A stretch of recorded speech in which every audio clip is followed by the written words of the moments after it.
if it was declared already illegal, ang dami kasi nagtatanong na paano pa gagawin pa yan in the future.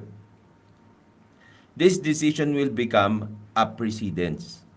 Ibig sabihin ng precedence, mga kabatas natin, ay kapag in the future may gagawa pa ulit ng ganito, we will just look back at this particular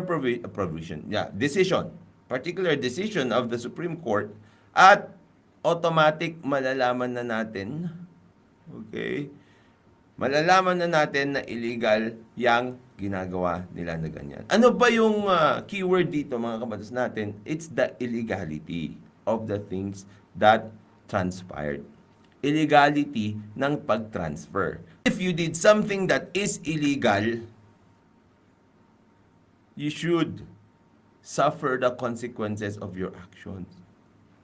Tama yung sinabi ni Kipitril dito. Gina-justify pa eh. You're not supposed to justify it anymore. The Supreme Court said unanimously that that is illegal.